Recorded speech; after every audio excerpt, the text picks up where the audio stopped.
Shalom, and welcome to another episode of Common Sense Corner, brought to you by the United Congregation of Israel.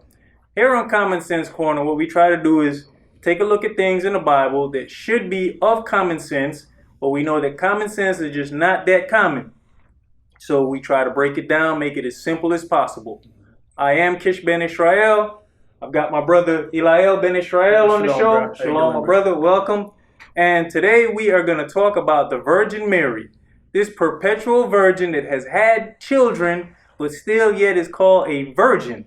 I went through the scriptures and I could only find 3 places where she's referred to as being a virgin. After that, she's no longer a virgin. She's either referred to as being the Messiah's mother or by her name Mary. Those 3 places are going to be Isaiah chapter 7 verse 14, Luke chapter 1 and verse 27, and Matthew 1 and verse 23. After that, Matthew 1 and 25, we see a complete difference. I'd like to go in and read Matthew 1 and 25. Right. I'm actually going to start at verse 24, just to back it up a little so we know the characters of who we're dealing with here. It says, Then Yosef, being raised up from sleep, did as the angel of Yahweh had bidden him, and took unto him his wife. And he knew her not till she had brought forth her firstborn son. In scripture, when they speak of him knowing her, that means they slept together. When you get to know her, they talking about in bed, wrestling, whatever you want to call it. He got to know her.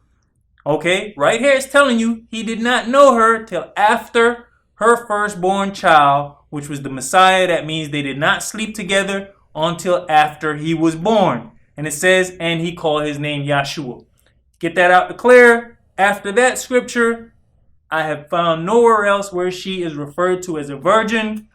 Still yet, we've got people who are praying to the Virgin Mary. Let's call it what it is. It's goddess worship. Definitely, brother. I mean, as you can see, right now as we speak, we have so many people out there that puts women on a pedestal, bro. And the thing about it is, when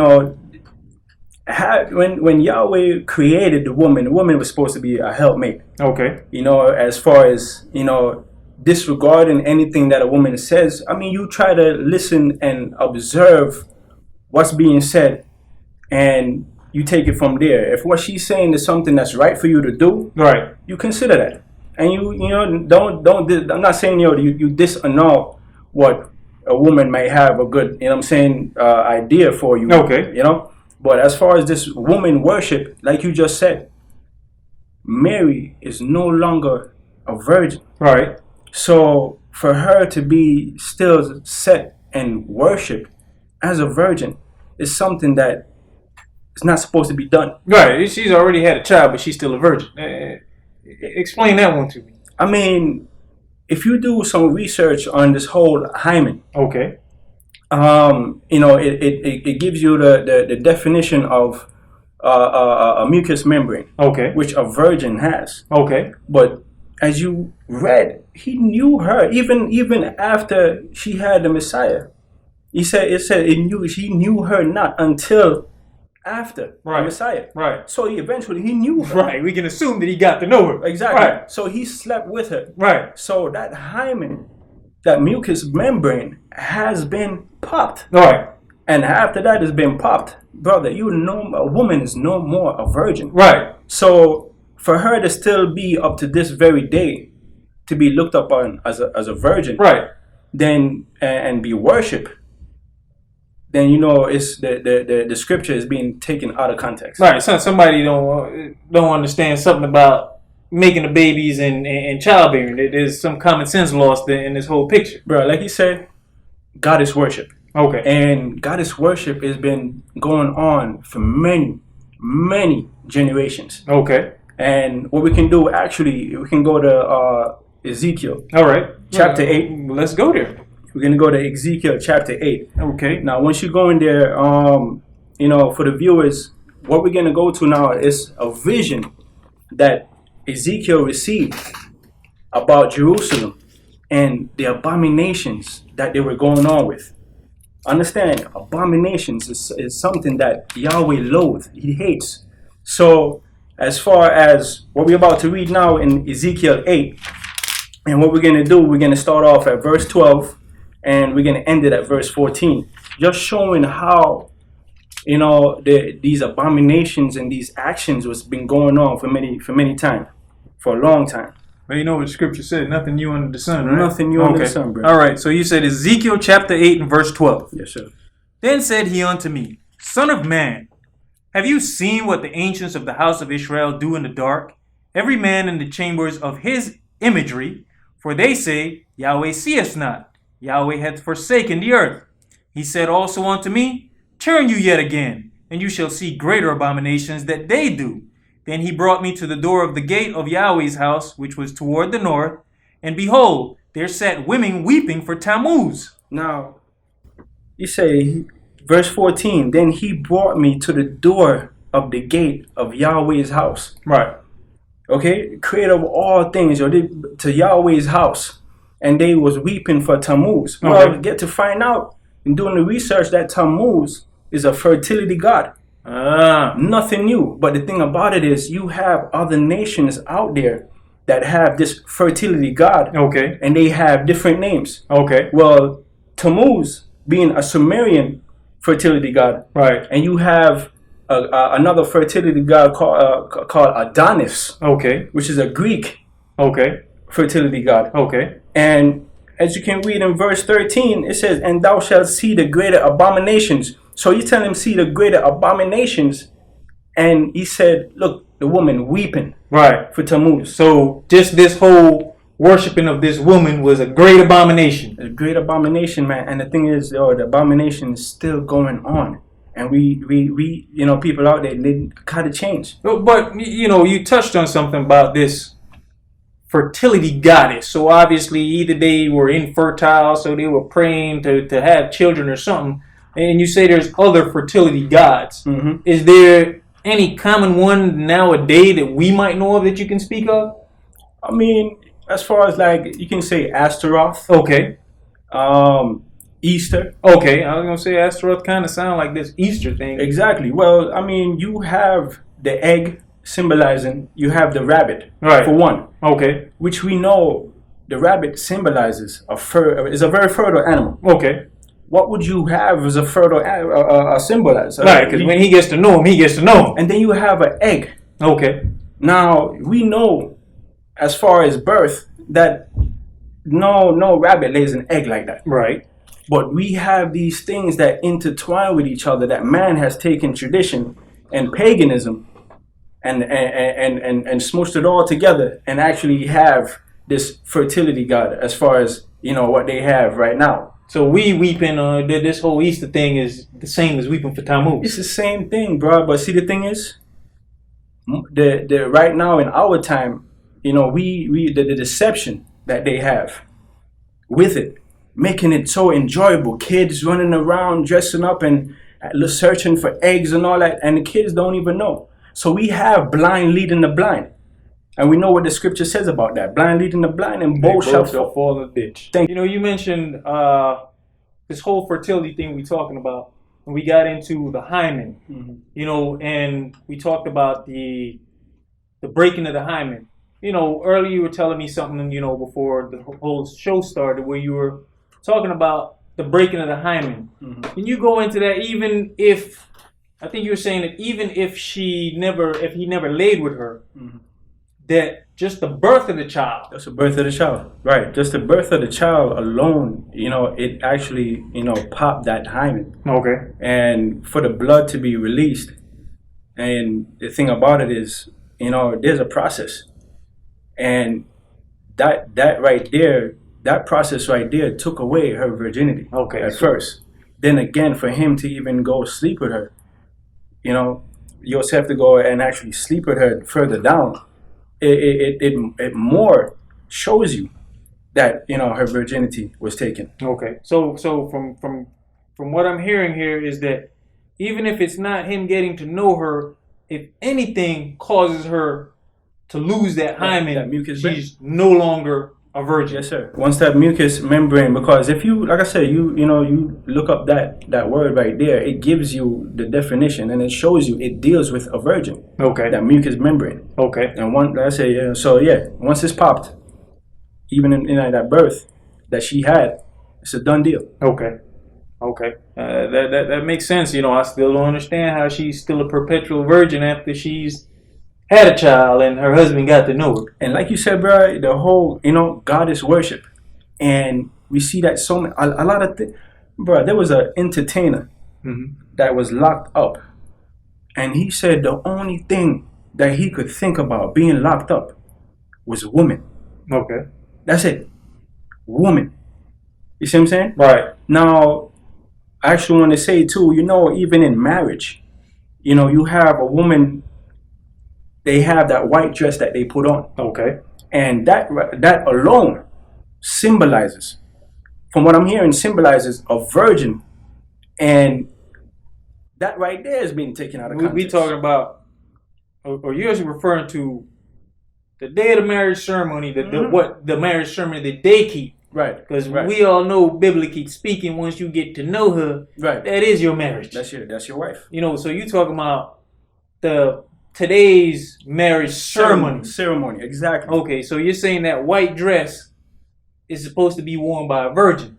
It's supposed to be worn by a virgin. I've seen some weddings that everybody had on white dress, and I know they weren't no virgins. But so how much, as time has passed, that there's only certain things have changed, right, according to man, changing them, right, and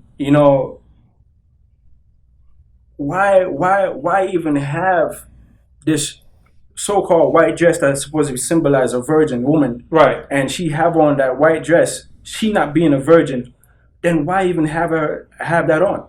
Yeah. But the ceremony of man, right? I mean, it's total disregard for the right way anyway, I mean, you even think about it, man. They used to have what they call shotgun weddings. Shotgun wedding was when you got to know daddy's little girl and he said, no, you going to do right by her. So all that stuff is going out the door. And even with saying that, during these times, you can read where there was something called a token of virginity. And that token was that hymen that you're speaking about. They would lay a cloth under the young lady when he went in to get to know her, and he could present that, or that would be presented as a token of her virginity. At that point, you could say, "Hey, man, somebody done test drove this. I don't want it." But like I said, bro, I mean, going back to traditions, and a lot of us have as growing up, being taught by our mothers and fathers, who they've been taught by their mothers and fathers, carry on traditions of men. Right. And the thing about it is, I want to show you somewhere else too, in Acts 19. Okay. Where, like I said, it's nothing new under the sun. Okay. Goddess worship and putting woman above a man. Really and truly, it's nothing has changed. It just names has changed. But the events haven't changed, huh? No. Now, if we go to Acts 19, okay, and start off from verse 21. Verse 21? Yes, sir. All right. Acts chapter 19 and verse 21.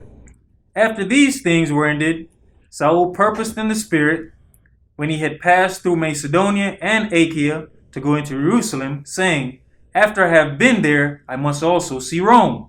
So he sent unto Macedonia 2 of them that ministered unto him, Timotheus and Erastus, but he himself stayed in Asia for a season.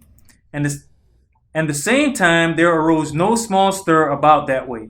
But a certain man named Demetrius, a silversmith, which made silver shrines for Diana, brought no small gain unto the craftsmen. Now, before what you read, now Saul, Paul was going around preaching the kingdom of Elohim. Right. And there's so much people that accepted this. Okay. Okay? And for them accepting it, that means they moved away from the idols worship that they were worshiping. All right, go ahead and read, bro. So you're saying that These people have now accepted the true and living God and gotten away from this Diana that they used to worship. Get away from the Diana. Okay, just man, I'm trying to make sure I'm keeping up with you here. Okay. Verse 25.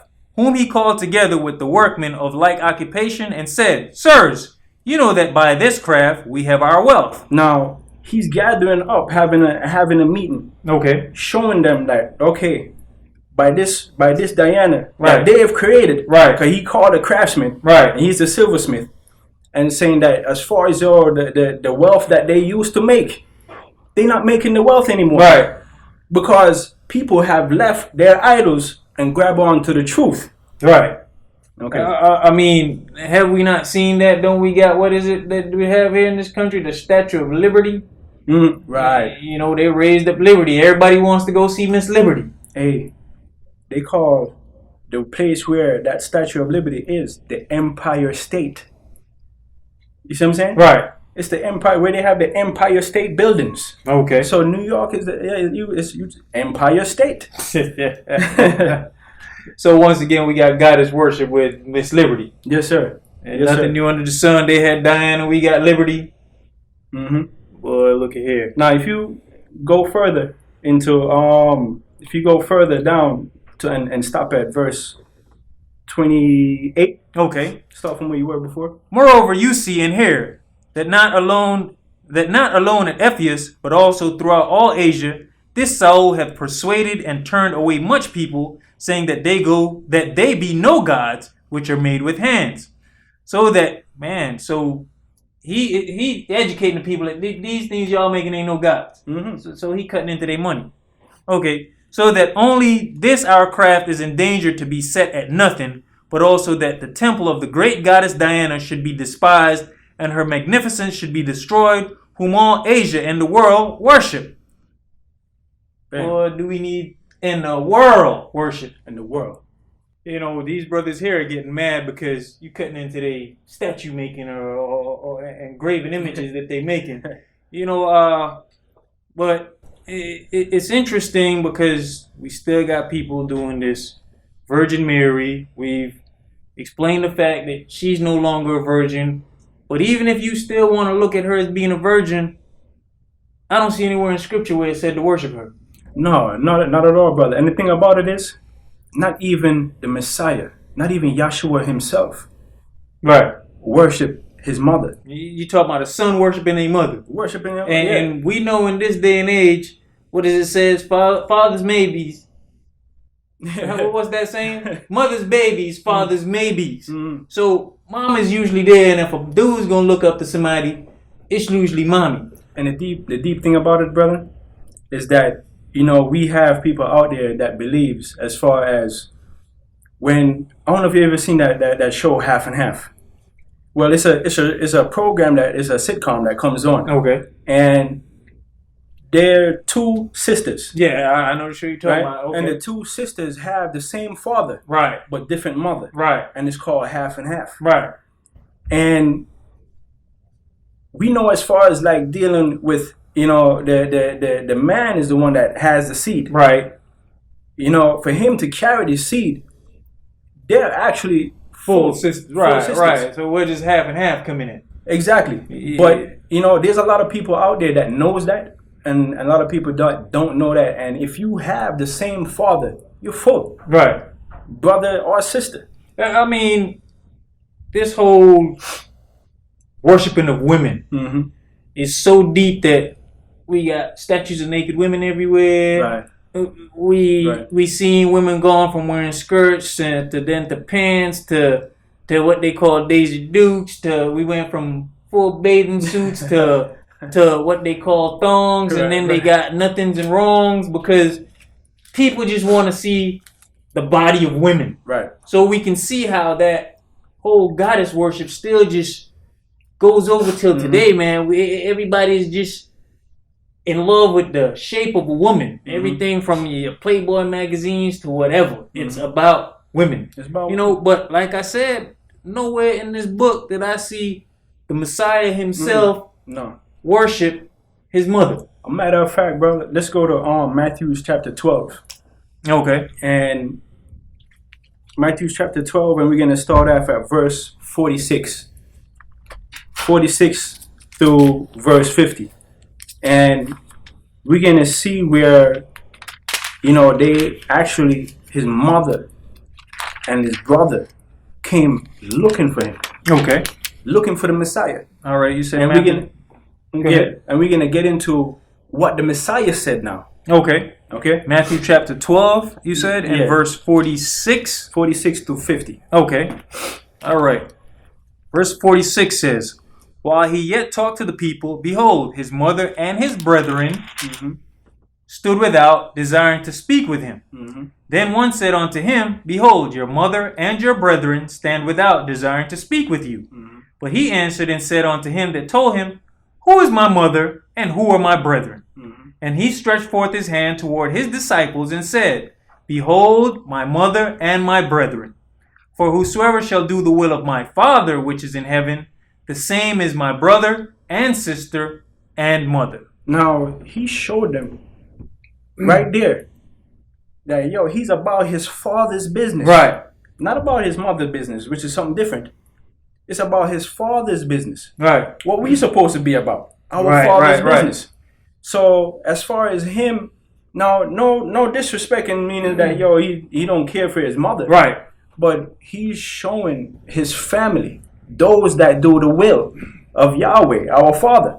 He's showing his family. Right. So as far as, putting her on a pedestal and worshiping her, no such thing.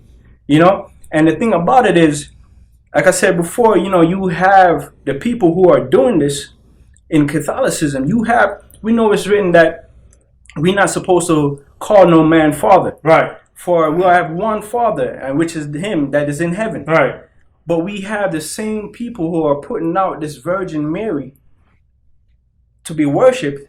You see what I'm saying? That you worshiping the Pope. Right. Poppy. You see what I'm Father. saying? And you have these men sitting inside the church now, and they going in, sitting down and saying, Father, please forgive me for I have sinned. I've done such and such and such.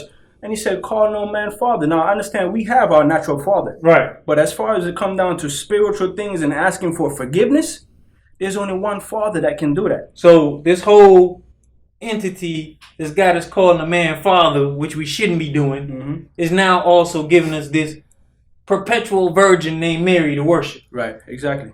Man, we in trouble. We need to let common sense let you know that once a woman has laid down, a woman has had a child, she is no longer a virgin. Exactly, brother. Hey, my brother, I thank you for coming on the show. I thank you for having me. Adding something to common sense and making it a little more common for me. Thank you all for tuning in. Shalom. Shalom.